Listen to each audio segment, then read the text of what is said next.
আসসালামু আলাইকুম। গল্পগাড়ি by গল্পকন্যা YouTube চ্যানেলে সবাইকে স্বাগত জানাচ্ছি। আমি গল্পকন্যা পাঠ করছি প্রখ্যাত কথাসাহিত্যিক হুমায়ুন আহমেদের লেখা বহুব্রীহি উপন্যাস। উপন্যাসটি সম্পর্কে লেখক বলেছেন, আমার নাটক এবং সিনেমার গল্পটা আগে লিখি, সেখান থেকে চিত্রনাট্য তৈরি করে নাটক বা সিনেমা বানাই। একমাত্র ব্যতিক্রম বহুব্রীহি, আগে নাটক বানিয়ে সেখান থেকে উপন্যাস লেখা। কেউ কেউ নামকরণের কারণ জিজ্ঞেস করেছেন, তাদের বলেছি কোনো কারণ নেই। কারণ কিন্তু আছে, মূল উপন্যাসে অস্পষ্টভাবে বলা আছে। বুদ্ধিমান পাঠকরা হয়তো ধরতে পারবেন। If absolute power corrupts absolutely, does absolute powerlessness make you pure? Harry Shearer. উপন্যাসটির প্রকাশক আফসার ব্রাদার্স এবং এটি প্রথম প্রকাশিত হয় অগস্ট 1990। অনভিজ্ঞ পাঠিকার ভুল ত্রুটিগুলো ক্ষমাসুন্দর দৃষ্টিতে দেখার অনুরোধ জানিয়ে শুরু করছি উপন্যাস পাঠ। আশা করছি আপনাদের ভালো লাগবে। আজ প্রথম পর্ব। উঁচু দেয়ালে ঘেরা পুরনো ধরনের বিশাল দোতলা বাড়ি। বাড়ির সামনে এবং পেছনে গাছগাছালিতে জঙ্গলের মতো হয়ে আছে। কিছু কিছু গাছের গুঁড়ি কালো সিমেন্টে বাঁধানো। বাড়ির নাম নিরিবিলি। শ্বেত পাথরে গেটের ওপর নাম লেখা। অবশ্য রয়ের ফোঁটা মুছে গেছে। পাড়ার কোনো দুষ্ট ছেলে হারিয়ে যাওয়া ফোঁটাটা বসিয়ে দিয়েছে বয়ের নিচে। এখন বাড়ির নাম নিবিড়িলি। সাধারণত যেসব বাড়ির নাম নিরিবিলি হয় সেসব বাড়িতে সারাক্ষণই হইচই থাকে। এই মুহূর্তে বাড়িতে অবশ্য কোনো হইচই হচ্ছে না। বাড়ির প্রধান ব্যক্তি সোভান সাহেবকে বারান্দার ইজি চেয়ারে পা মেলে বসে থাকতে দেখা যাচ্ছে। তার মুখ চিন্তাক্লিষ্ট, চোখে সুস্পষ্ট বিরক্তি। সোভান সাহেব বছর 2 হলো ওকালতি থেকে অবসর নিয়েছেন। কর্মহীন জীবনে এখনো অভ্যস্ত হতে পারেননি। দিনের শুরুতেই তার মনে হয় সারাটা দিন কিছুই করার নেই। তার মেজাজ সেই কারণে ভোরবেলায় খুবই খারাপ থাকে। আজ অন্য দিনের চেয়েও বেশি খারাপ। কেন তা তিনি বুঝতে পারছেন না। শরৎকালের একটা চমৎকার সকাল, ঝকঝকে রোদ, বাতাসে শিউলি ফুলের গন্ধ। এরকম একটা সকালে মন খারাপ করার প্রশ্নই আসে না। সোভান সাহেবের গায়ে হলুদ রঙের একটা সুতির চাদর, গলায় বেগুনি রঙের মাফলার। আবহাওয়া বেশ গরম, তবু কেন যে তিনি মাফলার জড়িয়ে আছেন তা বোঝা যাচ্ছে না। তার হাতে একটা পেপার ব্যাগ, ডিটেকটিভ গল্প। কাল রাতে 32 পৃষ্ঠা পর্যন্ত পড়েছিলেন। গত 1 ঘন্টা ধরে 33 নম্বর পৃষ্ঠা পড়তে চেষ্টা করছেন, কিন্তু পারছেন না। বারবার ইচ্ছে করছে বই ছিঁড়ে কুটি কুটি করে ফেলে হাত সাবান দিয়ে ধুয়ে ফেলতে। 33 পৃষ্ঠায় নেল কাটার দিয়ে খুঁচিয়ে স্মিথ নামে একটি লোকের বাঁ চোখ তুলে নেবার বিশদ বর্ণনা আছে। সোভান সাহেব অবাক হয়ে পড়লেন। চোখ উপড়ে তুলে নেবার সময়ও মিস্টার স্মিথ রসিকতা করছে এবং গুনগুন করে গাইছে, London Bridge is falling down. কোনো মানে হয়? যে লেখক এই বইটি লিখেছে, সোভান সাহেবের ইচ্ছে করছে তার বাঁ চোখটা নেল কাটার দিয়ে তুলে ফেলতে। সোভান সাহেবের ছোট মেয়ে মিলি চায়ের কাপ হাতে নিয়ে বারান্দায় ঢুকল। বাবার সামনে গোল টেবিলে কাপ নামিয়ে রাখতে রাখতে হাসি মুখে বলল, বাবা, তোমার চা। সোভান সাহেব থমথমে গলায় বললেন, কিসের চা? চা পাতায় তৈরি চা। আবার কিসের? এখন কেন? তুমি সকাল 8টায় 1 কাপ চা খাও, এই জন্য এখন। সকাল 8টা কিছুক্ষণ আগে বাজলো। সোভান সাহেব থমথমে গলায় বললেন, পিরিচে চা পড়ে আছে কেন? চা থাকবে চায়ের কাপে। তাই আছে বাবা, পিরিচে 1 ফোঁটা চা নেই। তুমি ভালো করে তাকিয়ে দেখো। তিনি চায়ের কাপ হাতে নিলেন। মনে মনে ঠিক করলেন, চা অতিরিক্ত মিষ্টি হলে বা মিষ্টি কম হলে মেয়েকে প্রচন্ড ধমক দেবেন। কাউকে ধমকাতে ইচ্ছা করছে। তিনি অত্যন্ত মনমরা হয়ে লক্ষ্য করলেন চায়ে চিনি ঠিকই আছে। চা আনতে আনতে ঠান্ডাও হয়নি। যতটুকু গরম থাকার কথা ততটুকুই আছে, বেশিও না কমও না। মিলি বলল, সব ঠিক আছে বাবা? তিনি জবাব দিলেন না। মিলি হালকা গলায় বলল, ভোরবেলা তোমার জন্য চা আনতে যা ভয় লাগে, একটা না একটা খুদ ধরে বৃষ্টি করে বকা দাও। বাবা, তোমার পাশে খানিকক্ষণ বসবো? সোভান সাহেব এই প্রশ্নেরও জবাব দিলেন না। মিলি গোল টেবিলের এক কোনায় বসল। তার বয়স 21। 21 বছরের আলাদা একটা সৌন্দর্য আছে। সেই সৌন্দর্যে সে ঝলমল করছে। তার পরনে কমলা রঙের শাড়ি। শরৎকালের ভোরের সঙ্গে এই শাড়িটি চমৎকার মানিয়ে গেছে। মিলি হাসি মুখে বলল, এই গরমে গলায় মাফলার জড়িয়ে আছো কেন বাবা? দাও খুলে দেই। সোবহান সাহেব গম্ভীর গলায় বললেন, খোলার প্রয়োজন মনে করলে নিজেই খুলতাম। মাফলার খোলা খুব জটিল কোনো বিষয় নয় যে দ্বিতীয় ব্যক্তির সাহায্য নিতে হবে। মিলি হেসে ফেলল। হেসেই চট করে মুখ ঘুরিয়ে নিল। বাবা তার হাসি দেখতে পেলে রেগে যেতে পারেন। মিলি মুখের হাসি মুছে বাবার দিকে তাকালো। হাসি অবশ্য পুরোপুরি গেল না, তার চোখে ঝিলমিল করতে লাগলো। বাবা, রোজ ভোরে তুমি একটা ঝগড়া বাঁধাতে চাও কেন বলো তো? ভোরবেলা তোমার ভয়ে আমি অস্থির হয়ে থাকি। এই বলে মিলি আবার হেসে ফেলল। এখন তার হাসি দেখে মনে হলো না যে বাবার ভয়ে সে অস্থির। সোবহান সাহেব কিছুই বললেন না। বই খুললেন। 33 পৃষ্ঠাটা পড়ার একটা শেষ চেষ্টা করা যাক। মিলি বলল, তুমি মার্ডার ইন দ্য ডার্ক পড়ছো? অসাধারণ একটা বই, তাই না বাবা? সোবহান সাহেব বিস্মিত হয়ে বললেন, অসাধারণ? হ্যাঁ, অসাধারণ। স্মিথ নামের একটা লোকের বাঁ চোখ নেল কাটার দিয়ে খুঁচিয়ে তুলে ফেলা হয়। এটা অসাধারণ? লোকটার সাহস তুমি দেখবে না। লোকটা তখন গান গাইতে থাকে, London Bridge is falling down, falling down. তারপর কি হয় জানো? এই অবস্থায় সে কোক করে একটা লাথি বসায় মার্ডারারের পেটে। মার্ডারার এক মুহূর্তের জন্য অন্যমনস্ক হতেই সে উপরে তোলা চোখটা ছিনিয়ে নিয়ে 3 তলা জানালা দিয়ে নিচে লাফ দেয়। তার চোখ দিয়ে গলগল করে রক্ত পড়ছে। তীব্র ব্যথায় সে দিশেহারা। তবু সে একটা হাসপাতালে ছুটে যায়। ডাক্তারকে হাসি মুখে বলে, ডাক্তার সাহেব, আপনি কি আমার এই চোখটা জায়গা মতো বসিয়ে দিতে পারেন? যদি পারেন তাহলে আপনাকে আমি লন্ডন শহরের সবচেয়ে বড় গোলাপ উপহার দেব। সৌভাগ্যক্রমে সেই হাসপাতালে তখন ছিলেন ইউরোপের সবচেয়ে বড় eye surgeon, doctor Esil Nayar. Sobhan সাহেব থমথমে গলায় বললেন, সে লোকটার চোখ লাগিয়ে দিল? হ্যাঁ, অপটিক নার্ভগুলো জোড়া লাগিয়ে দিল।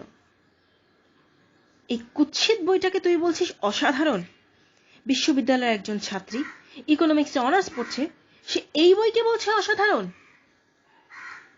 ইকোনমিক্সে অনার্স পড়লে থ্রিলার পড়া যাবে না? সোবহান সাহেব গম্ভীর গলায় বললেন, বইটা আমার সামনে ছিঁড়ে কুটি কুটি কর।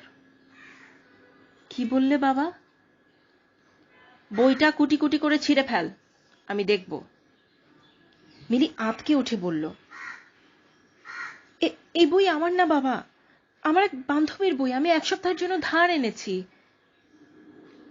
বই জারি হোক, নষ্ট করা দরকার, সমাজের মঙ্গলের জন্যই দরকার। আমি এই বিষয়ে দ্বিতীয় কোনো কথা শুনতে চাই না। আমি দেখতে চাই বইটা কুটি কুটি করে ছিঁড়ে ফেলা হয়েছে। আমার বই তো না বাবা, আমার বই হলে একটা কথা ছিল। বললাম তো আমি এই বিষয়ে দ্বিতীয় কোনো আর্গুমেন্ট শুনতে চাই না। ডেস্ট্রয়! মিলি বেশ কিছুক্ষণ হতভম্ব ভঙ্গিতে বাবার দিকে তাকিয়ে রইল।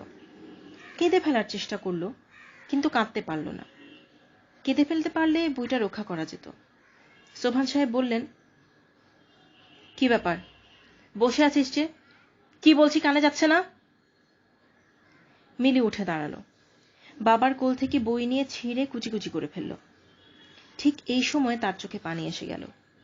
মিলি জানে, চোখের পানি দেখা মাত্র তার বাবার মেজাজ ঠান্ডা হয়ে যায়। এখন ঠান্ডা হলেই বা লাভ কি? সর্বনাশ যা হবার তা তো হয়েই গেছে। ছেঁড়া বই তো আর জোড়া লাগবে না। মৌসুমীকে সে কি জবাব দেবে? এটা ভেবে মিলির চোখ আবার জলে ভরে উঠেছে। সে ছেঁড়া বই চারদিকে ছড়িয়ে ছুটে ভেতরে চলে গেল। তার প্রায় সঙ্গে সঙ্গেই বারান্দায় ঢুকল ফরিদ। ফরিদ মিলির মামা। 7 বছর বয়স থেকে এই বাড়িতেই আছে। 5 বছর আগে অঙ্কে অনার্স পাস করেছে, এমএ করেনি। কারণ তার ধারণা তাকে পড়াবার মতো বিদ্যা বিশ্ববিদ্যালয়ের শিক্ষকদের নেই। এমএ পড়া মানে শুধু শুধু সময় নষ্ট। বর্তমানে তার দিন কাটছে ঘুমিয়ে। অল্প যে কিছু সময় সে জেগে থাকে, সেই সময়টায় সে ছবি দেখে, অধিকাংশই আর্ট ফিল্ম। কোনো কোনো ছবি 6-7 বার করেও দেখা হয়। বাকি জীবনটা সে এইভাবেই কাটিয়ে দিতে চায় কিনা জিজ্ঞেস করলে অত্যন্ত উচ্চমর্গীয় একটা হাসি দেয়। সেই হাসি অতি মধুর। তবুও কেন জানি সোবহান সাহেবের গা জ্বলে যায়। ইদানিং ফরিদকে দেখা মাত্র তার ব্রহ্মতালু গরম হয়ে ওঠে, ঘাম হয়। আজও হলো। তিনি তীব্র দৃষ্টিতে তাকিয়ে রইলেন। আগেকার আমলের মুনি ঋষিরা হয়তো এই দৃষ্টি দিয়েই দুষ্টদের ভস্ম করে দিতেন। ফরিদ তার দুলাভাইয়ের দৃষ্টি সম্পূর্ণ উপেক্ষা করে আকাশের দিকে তাকিয়ে মুগ্ধ কণ্ঠে বলল, হোয়াট আ লাভলি ডে। ফরিদের খালি গা, কাঁধে একটা টাওয়েল, মুখ ভর্তি টুথপেস্টের ফেনা। কথা বলতে গিয়ে ফেনা তার গায়ে পড়ে গেল। এতে তার মুগ্ধ বিস্ময়ের কোনো হেরফের হলো না। সে আনন্দিত স্বরে বলল, দুলাভাই, শরৎকালের এই শোভার কোনো তুলনা হয় না। অপূর্ব, অপূর্ব।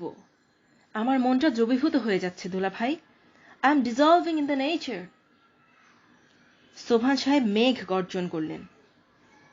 ফরিদ, এসব কি হচ্ছে আমি কি জানতে পারি? নেচারকে অ্যাপ্রিশিয়েট করছি দুলাভাই। নেচারকে অ্যাপ্রিশিয়েট করার নিশ্চয়ই কোনো বাধা নেই। টুথপেস্টের ফেনায় সারাগা মাখামাখি হয়ে যাচ্ছে, সেই খেয়াল আছে? তাতে কিছু যায় আসে না দুলাভাই।